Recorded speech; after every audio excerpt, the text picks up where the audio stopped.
Time for another weekly market outlook. This week we have a new format this week, by the way, so that's why you're seeing this intro screen. I'll be covering rates and yields as I always do, real yields and OAS, but tying them to specific assets. I cover them every week, but I don't really say the so what, so we'll complete it now. Going to look at the economic calendar for next week and brace yourself, it's a big one. I've got emails from all the sources that I subscribe to telling me what days everything is going to be released, and every day is a big release next week, so lots of economic risk. Also on Friday, remember MicroStrategy? Something interesting happened on Friday. The story it's been telling, that's over. S&P earnings, Wednesday, I think 13 or 14, depending on what source you look at. The big one, the only one that really matters, is Wednesday. It's NVIDIA, and this week is all of the big box retailers, Walmart, TJX. And our company spotlight this week is Rocket Lab. First, we'll do a small introduction to the space economy so we can understand Rocket Lab a little better. And then we'll do not a deep dive, but a dive that's deep enough considering that this is more of a story stock and less of a fundamental stock. And before we jump in, I have been doing some research on YouTube's algorithm. Apparently, I should be telling you to click the like button if you like this because it really helps on the algorithm. So what does it, you crazy kids say? Smash that like button and don't forget to subscribe. All right, let's head in. We will start with rates and yields as we always do.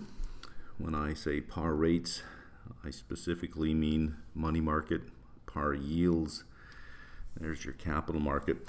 I've now started putting in the date of the cycle low when each particular rate or yield hit their low. Notice for the capital market curve, we have the October lows. In 2023, we had the October highs.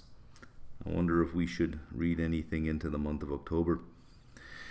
Since the beginning of the year, we can see money market rates all down. We had 50 basis points of cuts, and none of them exceed 50 basis points. But look at the belly of the curve from the 2 out to the 7, exceeding 50 basis points. The 10-year down 44 basis points, and the 20 to 30 really not coming along. So we don't have a lot of performance out of longer duration. Duration did not have a good week. More talk started coming across the wires about, well, the Fed's not gonna cut in December. But then on Friday, we had the creeping conversation coming in of, yeah, I think the Fed is gonna cut. So we're gonna look at the probabilities shortly. Money market rates, all a little higher. Capital market rates, all a little higher. Looking at our slope, our capital market slope, the 2s to the 10s, 52 basis points. It is steeper by 19 basis points on the year, but it did lose 4 basis points over the week. And the 3-month to 10-year is upward sloping by 19 basis points. You'll recall it was inverted for well over 2 years. But year to date, it has lost slope. It is actually down. That is telling us that the 10-year, if we look at where the 10-year is, year to date, 44 basis points lower. Whereas we look at the 3-month year to date, 42 basis points lower. The 10-year moving faster than the 3-month. Let's jump right to Fed funds futures. And this is just continues to be puzzling to me. Q4 pricing in half a rate cut, which is pretty much where the probabilities sit. 50-50, the probabilities are weighting more towards doing nothing than a cut. Q1 gets closer to a rate cut, 19 basis points. Q2 looks like we're going to get one in Q2, 21 basis points, in Q3, 18, for a total of 71 basis points lower than where the effective federal funds rate is right now. It's at 388. That is another 1 basis point higher. So there is a slow creeping up of the effective federal funds rate to the upper bound, 383. The market is pricing in 3 rate cuts over the next 7 meetings, I have the meetings listed at the bottom of the screen over here. 4 of those 7 meetings are with Powell. 3 are ex-Powell. If we go all the way out to April of 2027, this to me is shocking. 96.95 is the index level, implied rate of 3.05, 83 basis points. That's just a little over 3 cuts. You're going from 71 to 83, another half a cut. 11 meetings, 7 of them without Powell. It just doesn't seem logical. Let's have a look at the effect on particular securities, because the long end of the curve ties to the performance of some types of securities. The short end ties to other things, particularly the dollar. The lower the short rate, the 3-month rate, and the lower it's expected to go, the more pressure there is on the dollar. We see DXY down 0.3 over the week. Even though money market rates have gone up. Year to date, down 8.44%. That is a strong downward trend for the year. The KRE is the regional banking index. Week over week, down just slightly. Year to date, not really impressive considering we have rate cuts. As fast as we've had rate cuts, we've had credit concerns arise. So we get a rate cut, bank investors say, yay, we get another credit surprise, So only up 0.94 year to date, but a solid yield of 2.63. When I say year to date up 0.94, all of these over here, this is all a price change. Just looking at a closing price versus a closing price. Without considering the yield. The yield is another component of the return. So when you take the price return and the yield return, you can approximate what total return would be. The yield stated here is based on the expected forward dividend divided by the current price, whatever the closing price was. So the yield will change week to week. As those prices go higher, the yields go lower. Works the same way as bonds. KRE has a double benefit from capital market and money market rates and yields. If we're thinking about net income margin, that is the spread between a money market and a capital market rate. Most often we proxy it with the 2-year to the 10-year. The higher the slope, the higher the net income margin. Net interest income is growth in loans. If you have rates coming down, if car loans are cheaper, if mortgages are cheaper, bank loans are cheaper for businesses, demand will increase. So the lower the capital market curve is, the lower yields are, the higher the demand for credit. So I'll give you my forecast, and we'll update this every week.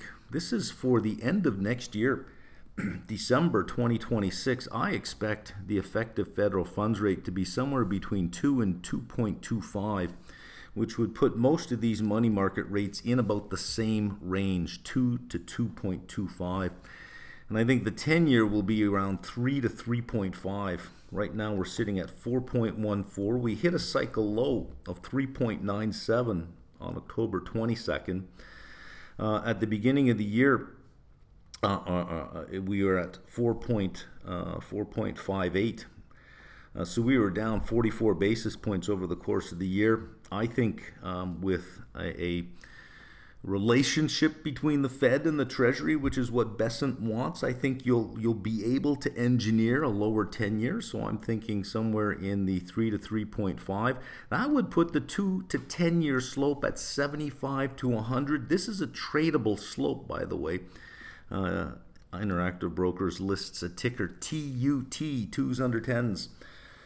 And you go long TUT if you expect the slope to increase. You do have to roll every quarter because it uses front month futures to get that done. But I do expect the slope to increase. We're at 52 now, 75 to 100. The 3-month to 10-year slope I expect to increase to 100 to 125. This is non-tradable, because to trade a slope, you must have a duration of equal to 0. The 10-year has big duration. 3-month has a duration of 0. You just There's no combination that's going to get that done in any realistic way. How do you play this kind of slope from the money market to the capital market? That is your net income margin, because banks borrow short and they lend long. So we're not really looking at the 2s to the 10 curve for the net interest margin. We're looking at the 3-month to the 10-year. For net interest income, we want yields lower across the board. That is our forecast on the 10-year.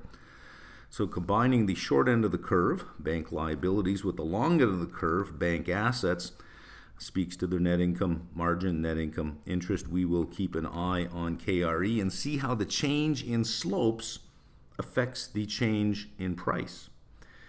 For the long end of the curve, things that are tied there very tightly, IYR, which is a REIT index, we see it's up 1.96 for the year. We have green on capital market. If we look at our yield curve over here, the red line being January 1st, the blue line being November 14th, the lower that blue line gets, the higher the present value of all those future cash flows. REITs are very bond-like.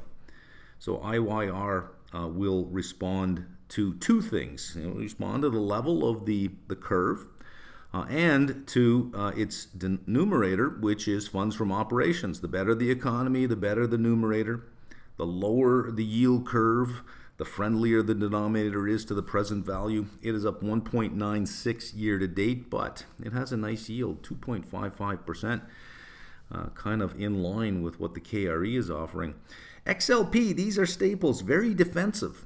Very mature companies, again, very bond-like in their cash flows, very predictable types of cash flows. Down for the year, which is a head-scratcher sometimes because they do have a nice yield, 2.8, beats the yield on KRE and IYR.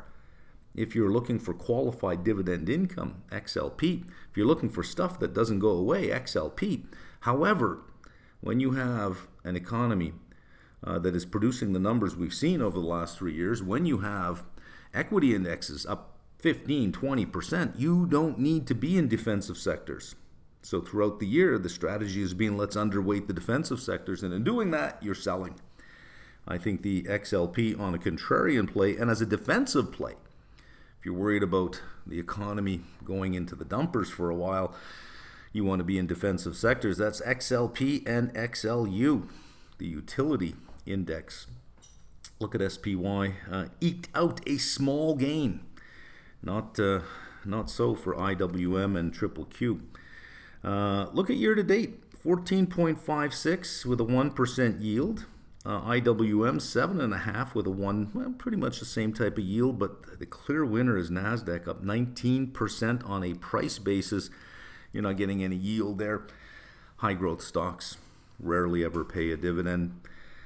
And then at the bottom, we have our lonely little TLT. Surprising to hear that it's actually up on the year. You may have been watching it for the year saying, oh, it's been going nowhere. It's up 1.76 on a price basis, but look at that yield, 4.4. You've got 10 of the 12 months already satisfied. So you've got maybe a 4% yield if you were holding TLT along with the 1.76, 5.76% yield. Sort of on par, I think, with the small cap, slightly underperforming small cap index. Certainly outperformed XLP, certainly outperformed IYR, and outperformed KRE. If you are a TLT investor and I told you how much it outperformed your price, oh, come on. You can't forget that income stream because you can take that and reinvest. Now, I'm a total return. I'm not saying, I'm not calculating what it would be if you had reinvested it, but not bad. Okay, real yields, all of them creeping up over the course of last week, but year to date, pretty much down. Strong performance on the 5-year, down 64 basis points, the 7-year 53. The 30-year doesn't want to come along for the ride. Precious metals tied very tightly to the level of the real yield, especially the 10-year. If we see the real yield going lower, in most times, precious metals go higher. Look at gold for the week, up 2.15%, silver up 4.45%, with a lot of volatility. It's trading like a meme stock. up $100, 100 and something on one day, down $80, $90 the next day. This is just not how gold should be played, but here we are. Look at the year-to-dates on this. 55.73 on gold, 75% on silver. And it was a laggard. It really didn't start performing. If you looked at it for the first 3 or 4 months of the year, it was like, what's silver doing? And then, wow, did it come along. The break-evens, not much movement overall, considering all this talk about inflation, all this talk. It is down from the beginning of the year. And I believe there was an article in the Wall Street Journal, I'm not sure if anyone picked up on it, reviewing a paper about the effect of tariffs on inflation. Surprise, surprise, it's deflationary, at least the conclusion is. And it makes a lot of sense. I said this when tariffs were first introduced. This is a tax on citizens. What do you do when you tax citizens? You reduce their disposable income. It does not follow that tariffs are necessarily inflationary if at the same time you reduce the disposable income of the population. So they have less money to spend. And we are hearing that companies are having a difficult time passing through costs. They're beating up their suppliers. They're changing their venues of where they get their supplies to see if they can get lower prices. They're cost rationalizing. They're finding cost cuts throughout the organization. Translation, they're laying off people. And many of them, I'm sure, are saying, okay, this AI thing, what can it really do to lower our costs? So let's look at some of the things that cause us to think that maybe inflation is going to come back in. And we're looking at food and energy. And this isn't calculated in core, but it is an input to so many things, especially energy, that if you have energy inflation, you get inflation in a lot of places because GDP is energy intensive. So if you raise energy costs, you raise the cost of generating that GDP. From the beginning of the year, oil is down 16.5%. And I do expect that to continue. We have an ocean, literally, quite literally, an ocean of oil globally. And supply is expected to exceed demand. Natural gas really showing up here for a couple of things. It is the go-to energy for data centers, is natural gas firing. And we are expecting a colder winter this year. And we did, in Canada, we did have a couple, down by the border, a couple of days of snow on the ground, which went into the U.S., northern states, a little bit colder. So nat gas is going to get a bit on that. Thursday's inventory levels. What drives nat gas is the inventory relative to its 5-year average. If you have a drawdown on Thursday that lowers the inventory level versus its 5-year average, you can get a real nice jump in nat gas. But these are your inflationary components. Year to date,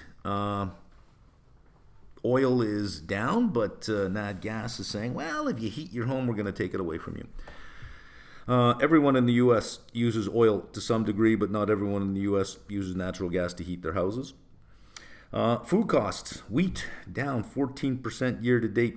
Corn down 12% year to date. Soy up 7%, and this is really coming on the backs of China saying, yeah, okay, we'll buy some of your soybean. So we'll keep an eye on this each week as our inflationary potential, and this in terms of its effect drawn from changes in real yields. Let's look at OAS. OAS year to date, slightly stronger. Look at CCC. Finally back over the 900 basis point mark. It hit a cycle low of 6.94. Actually, I don't even know if we should be tracking the cycle low for OAS. Maybe it's time to start tracking the cycle high because it has been low. Nothing to see here. For how long? I got bored talking about it. But maybe we'll start to see something here. MBB is an ETF for mortgage-backed securities. Look at this thing. Price return of 4.2%, and it yields 4.27 right now. Combined return over 8% beats the small cap index. You would have done better in mortgage-backed securities in MBB than IWM for the year. Certainly not better than SPY or QQQ. But if you're an income investor looking for yield, TLT didn't help, IYR didn't help, KRE didn't help, XLP didn't help. But look at mortgage-backed securities. Look at this, though. You think you wanted to be in SPY? If I gave you at the beginning of the year 4 things that you can be in SPY, you can be in Triple Q, you can be an agency or Annaly. Rank them in order. I'm sure you would have put Triple Q at the very top. But look at this. Look at Annaly. Year-to-date price change, 19%. Just the price change beat NASDAQ. Now throw the dividend yield on, 12.84%. That's over 30%. NASDAQ's, flirting at 20%, which is pretty good for a big, broad index, but 30% on a sleepy little thing like that. Agency. Price change since the beginning of the year, 10.86%. Add that dividend of 14% on, 24%. That beat the NASDAQ as well. Our 30-year mortgage rate, 6.24. Am I going to have to start tracking a 50-year mortgage rate? Is that going to be the one? It does not seem to be well received at all. Let's look at our FOMC. This is disappointing. For December 10th, we also get summary of economic projections. The last summary of economic projections we had, the median was 3 cuts. Now all of a sudden everyone's like, oh, I never said that. 25 basis point cut, we're down to 44%.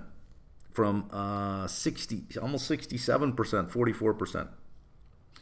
The odds favor nothing happening. Let's see what the data dump is this week. We get jobs data Thursday. We get a big release every single day. All the initial claims, all the back claims, I think we get all of that because that's just a database call. That's not a survey. Anything that's survey-based, we don't get. For the jobs number, we're going to get the establishment data, but not the household data, so we won't know the unemployment rate, but we will get that. Going out to January, still no cut at for the January 26th meeting. There's still 34% probability of nothing in December, nothing in January. 48% of a 25 basis point cut, whether it comes from December or January, is unclear, but 48% for a 25 cut. And look at, there's still some weight on the 50. Fingers crossed, right? 16.7. Reverse repo, the lowest level, 1.6 billion. Call it zero. Repos on Friday, nothing. Nobody needed the Fed window for this one. Reserves sitting at 2.88. TGA 943. But the TGA now has to start transferring money from its account to a whole bunch of bank accounts for employees. Well, those bank accounts are reserves. So you're going to see this go down and you're going to see this go up. This will drop very quickly, probably to 500 billion, 400 billion, 300 billion. And reserves should increase in lockstep. Not dollar for dollar, but if you have the TGA being drained because it's paying all its bills, it's going to go into people's bank accounts, which are reserves, which will then increase the level of reserves. Maybe we're starting to see some elimination of the stress for that. And maybe the effective federal funds rate will start dropping from 3.88 to 8.7 to 8.6 to 8.5, which will kind of help out ZQ a little bit. I'm looking for anything I can get here. This was the projections for 2026 from the last SEP. For ending 2026, we're going to get new SEP in December. And this was the distribution, the median being 3.38, 50 basis points. The effective federal funds rate right now is 3.88. This is 3.38 for 50 basis points. And we can see where the distribution of governors are. Let's compare that when we get to September. When we get the SEP for December. SEP, I said September. Okay, let's have a look at our economic calendar this week, and I don't think it's quite updated. I got emails from both BLS and from the Census Bureau, Bureau of Economic Analysis, Census Bureau, BLS, telling me what dates everything was for. Construction spending, Monday. Manufacturer shipments, Tuesday. International trade in goods, Wednesday. This was all August data that was supposed to be released at the beginning of October we're going to get on Wednesday. I don't know when we're going to get the October data that was released November. But let's just have a look at what we got for Canada on Monday, our inflation rate. Let's see if that can force the Bank of Canada for another rate cut. Lots of Fed speak on Monday, all wanting to state their case. Williams, Jefferson, Kashkari, Waller, Logan, but not much economic data.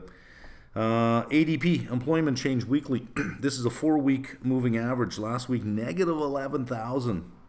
Let's see what it comes in this week. NAHB, housing market index. That's been in the doldrums for quite some time. And there is BAR. And then we have after 4:30. There's no time listed for this. We do expect all of this data dump, export and import prices, September, October, industrial production, capacity utilization, manufacturing production. Just not sure exactly the timing of it. But when they're released, I think it'll be a couple releases at the same time. Because these are not survey-based. If they're not survey-based, if they're just account-based, you always have that data. Anything that's survey-based that doesn't have records, for example, the job survey, the establishment survey, is usually, most of the surveys are conducted during the week where the 12th of the month lies. If you miss a month, establishments do have records. They can fill in the back month. But households, unreliable. You pretty much lose that data. Going into Wednesday, we have to go, the FOMC minutes are the big thing. You got a 20-year bond auction. After the close is NVIDIA. As far as the AI trade, that is everything. And then we'll see if we can get some of this other data, building permits, housing starts for the previous couple of months. Thursday, we do get the jobs data. Again, only the establishment survey. You know, Philly Fed in here. You have PPI from Canada. More Fed speak. You have Hammock in here. You have Cook. We have Goolsbee down here. And then this is the question. Are we going to get all of this at 8:30 as well? All the previous initial jobless claims, continuing jobless claims. But we do know that we are getting the data we would have gotten at the beginning of the month for November. We are getting that jobs data. And again, just 1/2 of the survey, which will tell us how many jobs were created or lost. Friday, you have Williams. You have retail sales from Canada, BAR, Jefferson, Logan. Lots of Fed speak this week. And that's it. And as I say, I'm not sure that all the data outlets in the U.S. have updated the calendar of when things are going to be released. So be on guard. This is sort of one of those things we're going to have to check every day. Let's have a look at MicroStrategy versus Bitcoin. This is one that I was playing a while back, short MicroStrategy and long Bitcoin, such that you were Bitcoin neutral. MicroStrategy was trading at a premium at sometimes more than 3 times the premium of Bitcoin, and I had put out a couple of videos. I'll see if I can put the card up on the screen now about MicroStrategy and my comments about it at that time. That it was foolish to massively overpay for MicroStrategy when you could just use leverage, and you could leverage up a Bitcoin ETF to get the same leverage factor that MicroStrategy apparently was trying to say it had. And it presented itself as having this infinite money glitch, this Bitcoin yield. Well, its Bitcoin yield now is negative. If it attempts to buy any Bitcoin, it will actually deliver a negative yield to its shareholders. Last count, after its last purchase, it's holding 639,835 Bitcoin. That's public information. There is the closing price of Bitcoin. The Bitcoin is $61 billion, only if it maintains this price. MicroStrategy has a market cap of $57.4 billion. When I first put this trade on, my argument was that being an actively managed ETF with a huge expense ratio, which is their money-losing business, they should trade at a discount to their Bitcoin value like any other actively managed ETF would have that has huge management expenses. And there they are. They're at a 6% discount, but don't think that that's on sale. Inside of MicroStrategy is a money-losing business with more and more share count through share-based compensation. This is a closing price of $199.75. They can't add any more Bitcoin. Where are you going to get the money? You have to issue shares. So you'll be issuing, let's say, $100 million worth of shares to buy $100 million worth of Bitcoin. But you're issuing these shares at a 6%, getting 6% discount. So you're actually going to pay a little bit more than 6% premium for the money you get for each dollar you raise. That's only going to destroy value. So you can't add any more Bitcoin. Forget any more convertible debt issues. It's not going to happen. Forget any more preferred share sales. That's not going to happen. I think shareholders will probably be very cautious about more share sales. You can't sell anything either. The moment you sell one single Satoshi, everyone will know. Everyone will know, and everyone will front-run MicroStrategy. You will drive this thing down to below 20,000, below 10,000. MicroStrategy cannot get out, and it cannot add any more. It is a money-losing business other than its Bitcoin holding, and it destroys value. And now it is at a discount. So it has gone from this Bitcoin Treasury company, so it sold it to you as, to just another ETF. This story is over. The volatility isn't yet, though. Bitcoin's volatility, or at least IBIT, which will import Bitcoin's volatility, is 43.8%. We're still sitting at 76.5%. Far cry from over 100 when I started playing it. Below 80, it gets uninteresting. I expect that this volatility will continue to decline. The only thing left for this to be a true ETF is for the convergence of these two volatilities. The lower this volatility, this is the thing that MicroStrategy said that it can sell. It can package and sell its volatility to always be trading at a premium, such as it had a Bitcoin yield. Well, now it can't package and sell that implied volatility anymore. It's trading at a discount. This story, my friends, is over. Okay, let's have a look at SPY. Still, with its all-time high on October 29th, 687.39, we're 673.74. We would be somewhere around 621 if we were going to do a 10% correction. It doesn't seem likely by the end of the year. I'm not saying no, but I'd place a low probability on it. Forward 4-quarter operating earnings, $295.95. And we had a good earnings season. The expectation was for 8% growth. It came in well above that. Closing SPX 67.34, almost the same as last week. A slight gain. The market decided to pull this out of the garbage on Friday, dust it off, polish it up, and put it back on the mantle, saying, no, it's actually quite nice. 22.75 times forward earnings. And AI jitters this last week is what really drove the negativity. Have we gone too far? I mean, we've been asking for some time, are we in an AI bubble? And the market, I guess, got tired of hearing the question, saying maybe we are. Are valuations stretched? Maybe they are. Can all these companies succeed? Probably not. How long can this continue? Maybe not for too long. Is it overhyped? Maybe it is.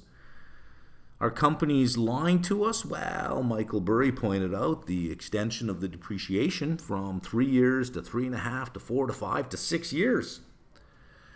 My understanding from listening to some of the people on YouTube talk about this, some of the more IT-minded people, is that there is a cost to building these data centers. However, if you think about the components and you look at component depreciation, it might make sense that the GPU itself, 6 years, no. But that the hardware that supports the GPU when you buy these things, because all you do is you take out one GPU, you put in another, you don't replace the whole box. So if you're thinking about it in terms of component depreciation, perhaps. If you also start thinking about migratory paths, that for the latest and greatest model, you'll always have the latest and greatest GPUs, but these companies will probably maintain families of models depending on the price you want to pay, and they can migrate GPUs downward. So it is possible. It's not out of the realm of possibility. It's not that much of a stretch. And then from my point of view, you still got to get it past the auditors. So there still must be a case to be made for that maybe we're making too much of this. And I think that's what the market decided on Friday, is maybe there's too much. When we talk about a bubble, we have to distinguish between two things. You have to distinguish between economic reality, and you have to distinguish between valuation. Is there a bubble? Well, is there a bubble in economic valuation, reality, or in valuation? In 1999, 2000, with the dot-com, it was a clear valuation bubble. These companies had nothing going for them. It was also in terms of economic reality, because the stories being told as to what the internet is going to do made it seem like no one is ever going to go to an office ever again. Malls are going to completely disappear. Who's going to actually ever open a store again? Who's ever going to go to a university class? Everything's going to be done on... Here we are, 27, 25, 26, 27 years later, and yes, there have been some inroads in some of those things, but we're nowhere near what was being said. The economic reality, the stories being told, were a bubble. Valuations were a bubble. Let's look at where we are today. We have stories being told. However, we have real use cases. The stories being told in 1999, I remember, those use cases didn't exist. It's like, yeah, but I still go to the mall. I didn't buy anything online till I think early 2000s.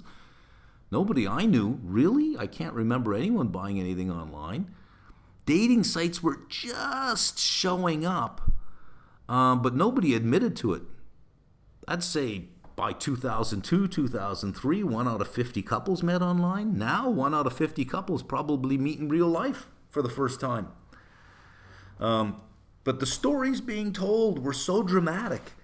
The stories being told now aren't really that dramatic. And when I look at the reality of what can be done versus the stories that are being told, I don't see a bubble. In fact, I would go as far as to say that I believe that most people are underestimating the potential of what this thing can do even now. And I think central banks are underestimating the impact this is going to have on employment over just the next 12 months. Massively whistling past the graveyard on this one.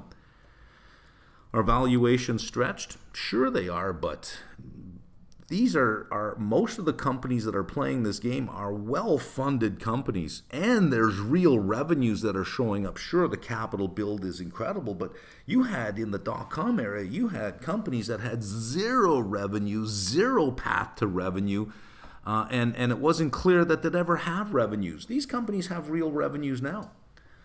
Are they charging the right number? I don't think so. Is the advertising model going to come in? It absolutely is going to come in. Is it there now? No. Well, wouldn't you price in that potential? I've said this before. I pay about $1,000 a month for the portfolio of AIs I use. If suddenly they all got together and said, well, listen, you're a power user. We know you're using it for this and that. We know the value it has. You're replacing at least three full-time employees. You got to start paying somewhere around, $5,000 a month for this stuff. I'd still pay. That's the secret about this. Don't let it get out there. I'd still pay because I can measure the value. People that use it that I talk to tell me this is incredible, how it's changed what they do. We're not the only ones. So no, I don't think we're in a bubble at this point in time. The circular deals, yeah, I'm going to put a big question mark around that, saying that seems a little greasy to me, but, it is what it is. But I don't think we have a bubble in terms of economic reality to this, and I don't think we have a bubble in terms of valuation. Many of these companies will at some point go away because I think this will be like every other market. It's a winner-take-most market, and I think you'll have OpenAI, and I think you'll have Gemini. that will be your dominant models. I think they'll capture 80% of the market. I think you'll see Claude in there around 10%. Then you'll have a whole bunch of little small ones that just sort of hang on. But then you'll have hundreds of apps built on top of these that do specialized stuff that are built on top of these more general models. Let's have a look at small caps. IWM 273, 237. Come on with your dyslexia there. Down from 250, its all-time high. IJR still hanging out down here. I sold strips on this one. A strip is you take puts and you ladder them. You go 236, 235, 234, and you sell a strip of them. So I sold strips on this one last week. And triple Q 608 down from 635. We have earnings this week. There's earnings every week. There's always one or two companies at the very least. It's a big week because it's the AI earnings. It is the flagship of all AI companies. Sits at the beginning of the whole value chain is NVIDIA. There is nothing about the last 90 days or the last quarter that we were in that tells me that NVIDIA is going to miss. There is nothing that tells me, based on all the deals that have been announced, there's nothing that tells me that NVIDIA probably can't sell everything that it has and its backlog is increased. Look for it to perform well. Look for the AI trade to come back into full force. Let's have a look at some of the other companies that are reporting earnings. Okay, we have nothing on Monday. On Tuesday, Home Depot, Medtronics, on Tuesday, November 18th. On Wednesday, Lowe's, Target, TJX, Williams-Sonoma, NVIDIA, and Palo Alto. I have puts on Palo Alto. And there is your big one. This is at 4 p.m. after the bell. 2 p.m. on Wednesday, we get the FOMC minutes. Then we get NVIDIA earnings after the bell. Then the very next morning, we get as many job numbers or as much job information as they can give us.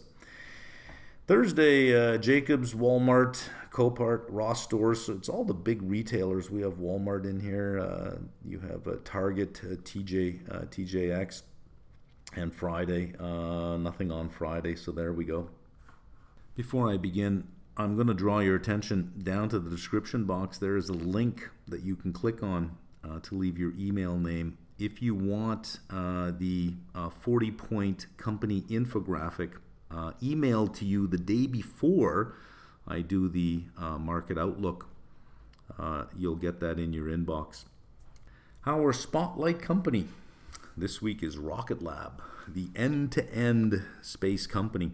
If you have applied analysis, if you go to sector studies and you go to the industrials sector, capital goods, this is where you'll find aerospace and defense. That is where Rocket Lab lives. I posted a 38-page primer called Understanding the Space Economy. And throughout it, I use a lot of information from SpaceX and from Rocket Lab. And spoiler alert here, SpaceX is massively dominant. However, the defense contracts are structured such that a lot of the awards can go to other companies specifically to avoid a monopoly situation. This is a one-year chart of Rocket Lab. Implied volatility of 86%, market cap 24 billion, total shareholder equity 1.28, price to book 19 times. And I've drawn some support and resistance lines here. It had resistance for a while at 31.32, broke out above that. Traded in between 42.43 to 53.54, a little bit of breakout above that, but then, everything in the last little while came down. This is high volatility. If you are looking at this company saying the fundamentals don't support the price at this time, you have to look at this as a behavioral play, not a fundamental play. And cast in that light, your income statement is the size of the crowd and the buzziness of the stories. The space economy. Doesn't that sound great? Let's first of all see if we can figure out what the space economy is, and then we'll see where Rocket Lab sits in that. Okay, the space economy. the idea of space travel used to be pretty much the purview of governments because it was so expensive to get done. But technology, the availability and the willingness of capital and demand from commercial customers have really driven this idea of a space economy. $613 billion in 2024. Government makes up 22%. Look at commercial, 78% of the demand for services. 80% of launch tonnage comes from commercial constellations. Just to put that in perspective, if 40 years ago you built a satellite, it was a big satellite that you built. It was hundreds of millions of dollars. Now you can build small satellites that cost anywhere from $10 to $15 million to build, and you could build hundreds of them, and then you bring them, here's the planet, you bring them up to low Earth orbit, and you release them in here. That lowering of cost has really made it accessible to commercial entities that want to have something in space for whatever reason, and we'll look at a number of reasons. The technology has really made this possible. The concept of reusability is huge. SpaceX is big on that. Rocket Labs is pursuing that as well. Miniaturization and advanced propulsion advances here. Capital, VC, private equity, and public financing. Rocket Labs went public through a SPAC. SpaceX is privately funded, combination of VCs and private money. Q2 of 2025, $3.1 billion was raised for space startups. This is not just, we're not even counting raises for existing companies. Rocket Labs did have an at-the-money offering. That's not in the $3.1 billion. That's just for space startups. And these companies have very real revenues with a very real product and very real services. So it's not as if it's quantum where, well, maybe in 10 years we'll have some revenue. There's real revenues today and real launches going on today, real satellites being built today. Demand from telecom, agriculture, logistics, insurance. They looking for Earth observation data, and of course demand from government. So the space economy and the companies playing in have demonstrated technological and commercial proof. You can launch, and somebody will pay you to launch, and you can bring this stuff up there, and you can generate revenue. However, most companies are unprofitable. We don't have all the data from SpaceX, but given its cash flow that it gets from Starlink, there is a belief that SpaceX is in fact profitable. 3 layers to the space economy. Launch. This is transport to orbit. Here, reusability is critical. If you can get reusability, you can drive your costs down, your margins increase incredibly. So the Falcon 9 Stage 1 is a reusable product.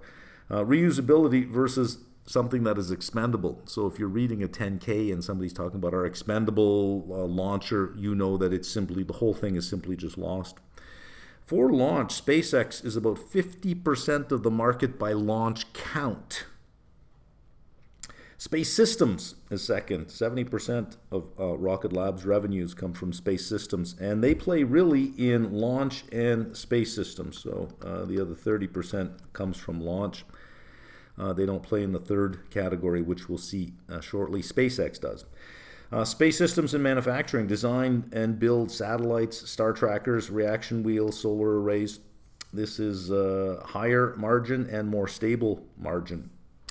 The third layer, space-enabled services, the ability to generate recurring revenue from assets that you put in space. A good example of that is Starlink.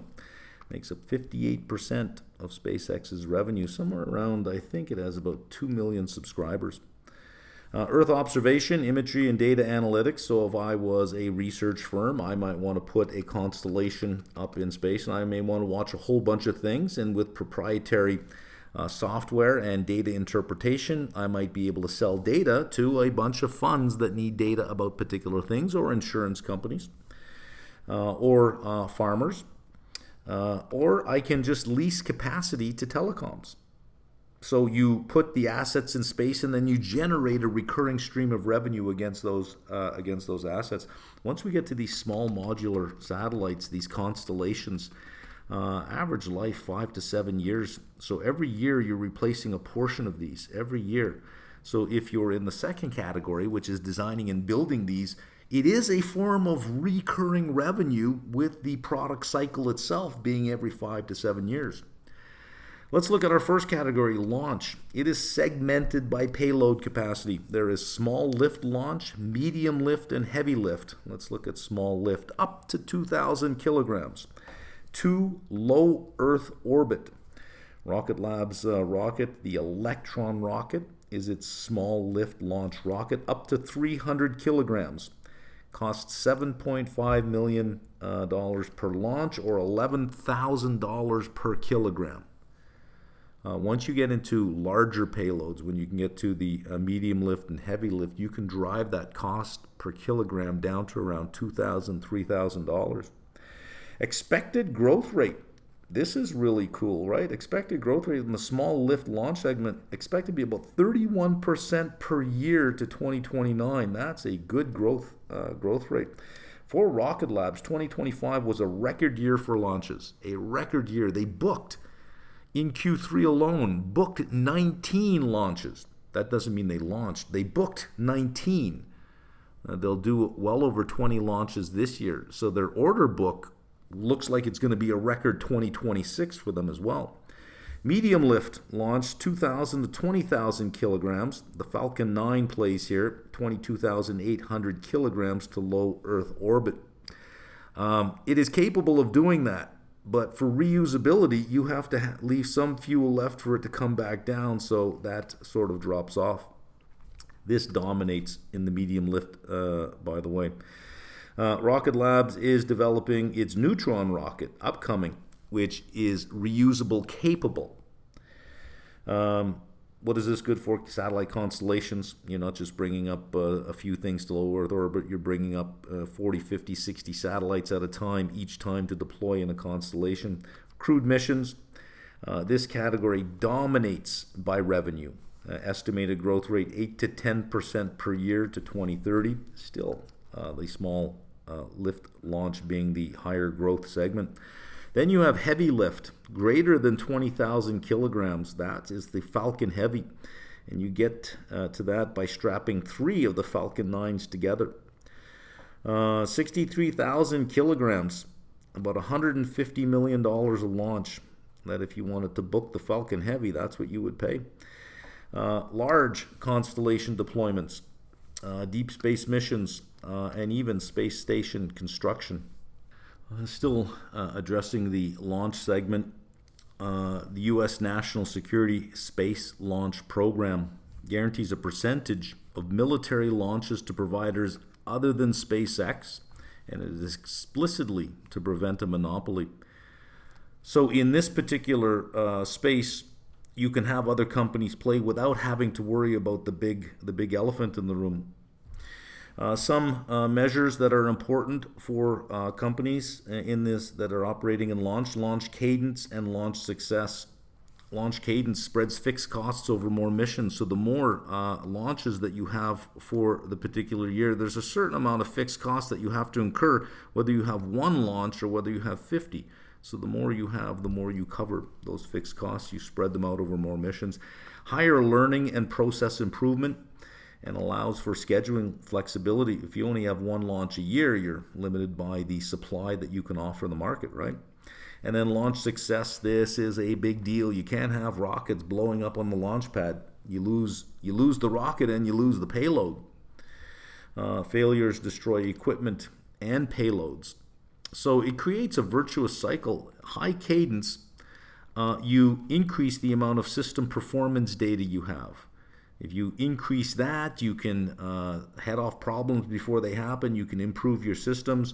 You end up with a higher success rate. A higher success rate allows the company to maintain a higher cadence. That gives you more system performance data to get a higher success rate, which allows you to maintain a higher cadence, etc. SpaceX is already very, very long a ways from the competition on this one. They are way out ahead. Second category, space systems, satellite manufacturing, expected growth about 15% per year to the mid-30s, driven by large constellations. And if you're not building one satellite as a one-off, but you're building all these satellites, that allows for a manufacturing production line where your knowledge keeps building into the next one. This one here, you build one, all of the knowledge is in one. You get the next satellite, you build one of these satellites, and then all the knowledge is in this one. Big, big projects. Here, you can drive your cost down per unit with a production line. Low Earth orbit. That's why I was reading it wrong. Low Earth orbit. About 60% of revenue. Communications is the largest segment. Earth observation, navigation, even some for scientific research. More stable revenue recognition and cash flow, and higher margin. Revenue recognition is a big deal. For launch, you have all the costs that you have to incur. Well, that's not revenue. You may take deposits, and you may have deposits that accrue over time, but until the ignition is actually hit and this thing lifts off, there is revenue recognition right there. So all of this before it is not revenue recognition. You'll have contract liabilities. They call it contract liabilities. The other word for it is unearned revenue. And then when you ignite and you lift off, now you can recognize it all the way. So launch has very lumpy revenue, whereas space systems has more stable revenue recognition. Rocket Lab has built a large position in this category, space systems, mostly by acquisition. A couple examples: Blue Canyon Technologies, $35.5 million, Geos, $325 million. When we look at their balance sheet under assets, you will see a good amount on there for goodwill. SDA, this is the Space Development Agency. Their proliferated warfighter space architecture. Again, this is for low Earth orbit. A bunch of satellites they're deploying in tranches. Tranche 0 was their demonstration tranche, 38 satellites. Tranche 1 has 2 layers, a transport layer and a tracking layer. 126 satellites in the transport layer, 28 in the tracking layer. These were awarded at $1.8 billion to York Space Systems, Lockheed Martin, and Northrop Grumman. And the 28 in the tracking layer, $1.3 billion awarded to Northrop and L3 Harris. For Tranche 2, which is going to be deployed in 2026, you have a transport and tracking layer as well. 300 satellites. Rocket Lab got a contract for the transport layer. 18 of the satellites, $515 million. That's $28.1 million per satellite at about a 40% gross margin. So they did win that contract. With the government shutdown in their quarterly report, they do mention that this has put on hold the bidding for the next round. 2027 is expected Tranche 3. Eventually there'll be a Tranche 4 that decommissions Tranche 1, because again, these operate at about 5 to 7 years before replacement due to either atmospheric drag or radiation exposure, or a combination of both. So at 300 satellites, if we're looking at at Tranche 2, at 300 satellites, on average, you're looking to replace 50 to 60 satellites each year. So if Rocket Labs is building 18 of these 5-6 years down, they're probably in the best position to bid on the next one. So it's not as if, well, once you deploy the 300, it's over. It's a useful life. You've got these 300 that will be replaced every 5 to 7 years. Now, this is just one company putting a constellation up there. Think of all of the ones that'll be put up there.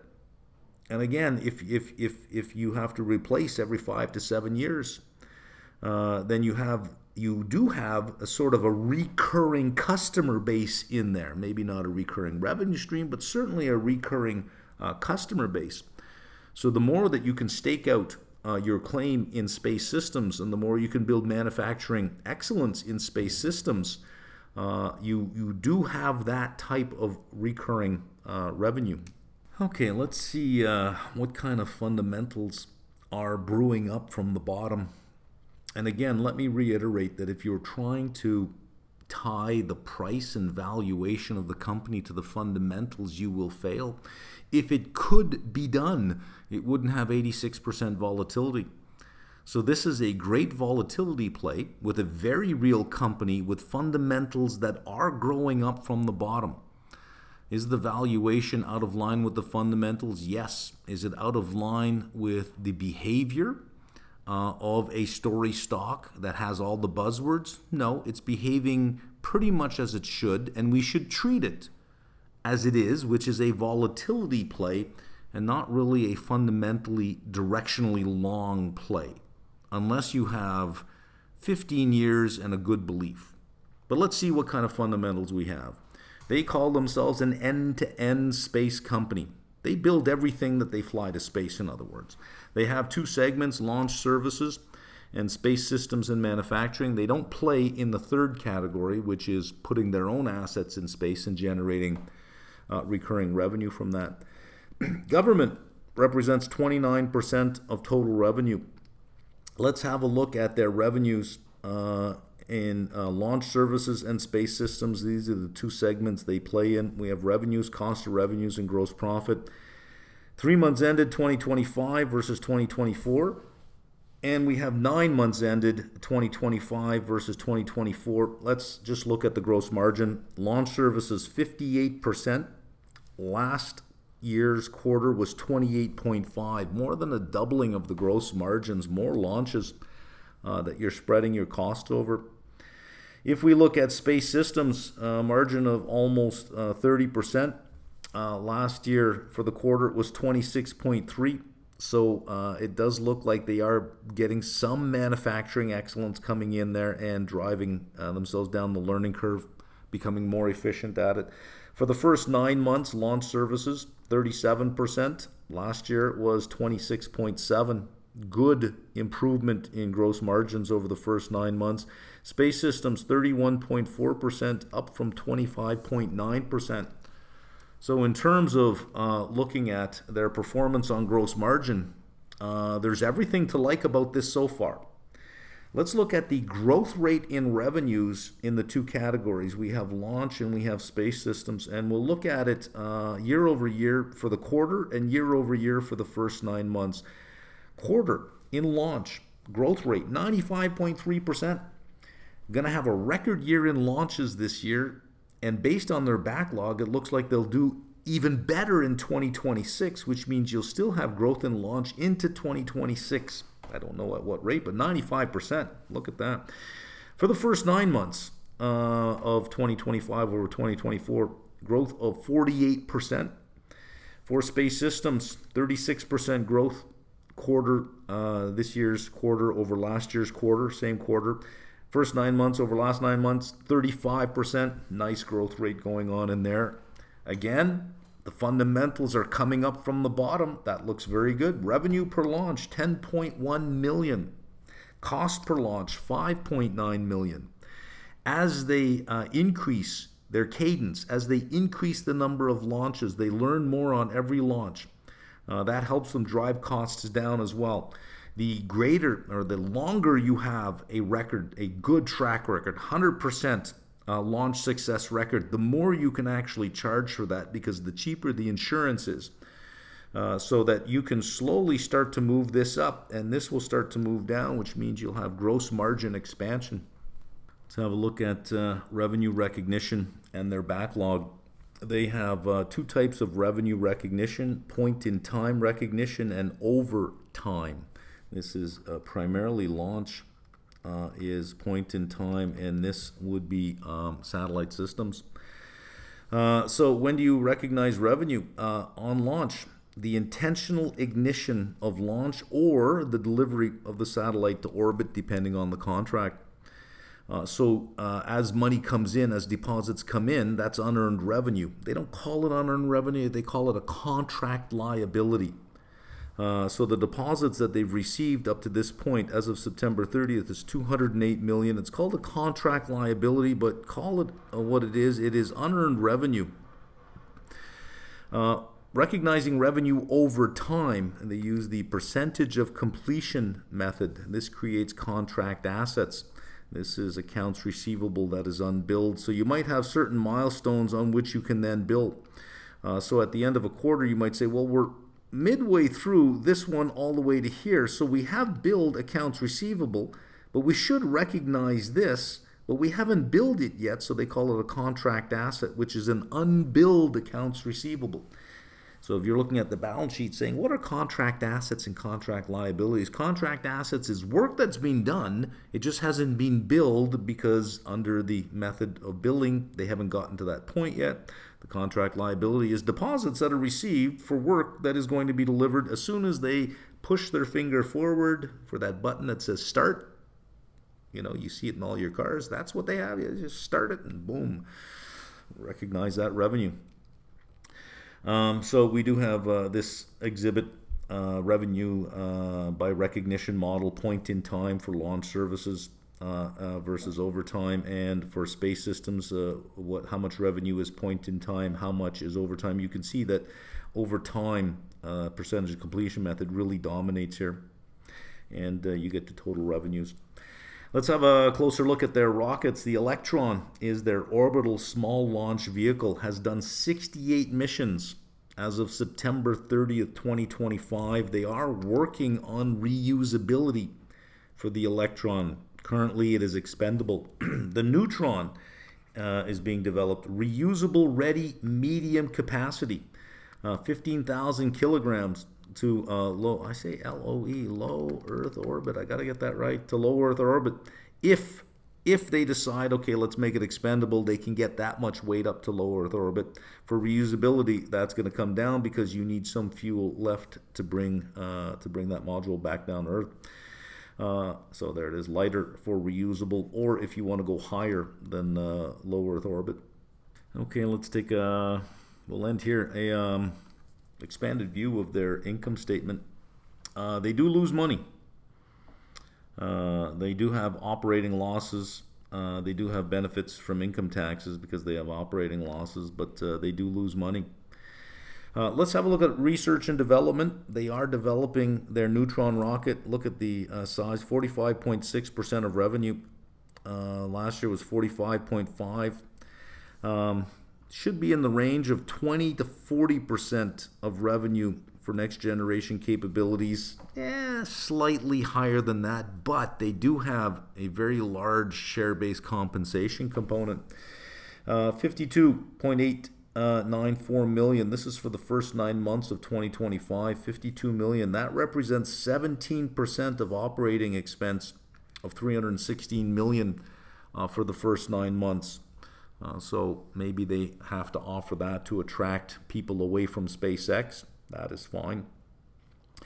So we have our operating loss, 58 million, 58.9. Operating break-even, where would that be? They're running a gross margin of 0.37. So if we took their loss divided by 0.37, if their revenues were about 160 million higher, they'd have operating break-even. Look at how your revenue growth. Last year you had 104 million. This year you had 155 million. 50% growth. With the growth rates they have, and with the backlog they have, 1.1 billion. We didn't talk too much about that on the previous screen. 57% of that 1.1 billion is expected to be realized in the next 12 months. And that's not even talking about any newer business that comes along. That's just 57% of that. Roughly 600 billion over the next 12 months is already there. So I think it is just a matter of time before they do hit operating break-even. We'll take a brief look through their Q3 2025 investor update. We're not going to go into a lot of details. We're going to look at the big picture. This is on their website. You can download this and listen to the webcast. If you are interested in going further, you can see November 10th is when they put this up. Highlights: record revenue 155 million revenue in Q3 2025, up 48% year over year. Highest gross margins yet. GAAP gross margins of 37, non-GAAP gross margins of 41.3. Largest launch backlog ever, 49 launches on contract, 17 of those signed in Q3. Earlier I said 19, meant 17. 16 times 100% mission success in 2025, on track to break annual launch record before year's end. Consistent execution. We can see the two segments, launch versus space systems, from 2020, 35 million in revenue, to 2025 projected forecast closing in around $600 billion. 35 almost doubled to 66, and more than tripled to 210. Small growth to 246, but big jump to 436, and then up to 600. You can see their gross margin growth as well. Here is Electron. This is their small capacity. Record-breaking quarter for launch contracts, up 56% or 56% year-over-year growth. This is their launch backlog by value, 509 million. 17 launches signed in Q3 with domestic and international constellation operators. This is good news to hear. The more constellations you put up there, remember, it's 5 to 7 years. You're going to replace all of these. You're an end-to-end space company, which means you have manufacturing capacity in building these. So the more that are up there, the more that have to be replaced. Competition to place constellations on orbit this decade and limited international sovereign launch capabilities are behind the record demand and a robust 2026 launch manifest. On track for new annual launch record. 4 launches completed in Q3, 100% mission success, on target for 20 plus launches by the end of the year. Space Systems. This is their manufacturing systems. They talk about their acquisitions. They built their place in this space through acquisitions. We won't go into this. SDA Tranche 2. We talked about the delivery and the tracking stages. They got an award, $515 million award here. Space Development Agency has declared our component systems and software for 18 of the T2 Tranche 2 tracking layer, the T2TL spacecraft mission ready, advancing Rocket Lab to full-scale production. Awards for 54 of the SDA's Tranche 3 tracking layer have been delayed by the U.S. government shutdown. Maybe we have some of that good news in the future, right? Here's Neutron and what they're developing. Pieces are coming together. Extensive testing is underway. The testing structures that they're using, testing Hungry Hippo. You'll have to read up a little bit on that. I can't do everything for you. And we'll end it there. There is a lot in this company, I think, to be excited about. There is a lot in the space economy to be excited about, and I think it is a real thing. These are all real companies with real revenues, building real products for real companies. Its valuation is reflecting a more behavioral component and less of a fundamental component, but in looking through it, you can't say, well, there are no fundamentals. The fundamentals have been improving year over year, so we have to think about, well, as long as they continue to execute, I think the fundamentals continue to get better, and I don't think the space economy is going to get smaller. I think it's probably going to get bigger, especially the large constellation space. And again, if you want to know more about understanding the space economy, there is a 38-page PDF up under Applied Analysis. And if you liked what you saw, let me know. Click the like button.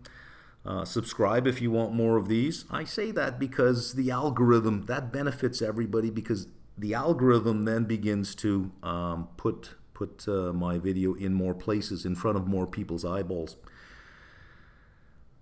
And that will do it for this week.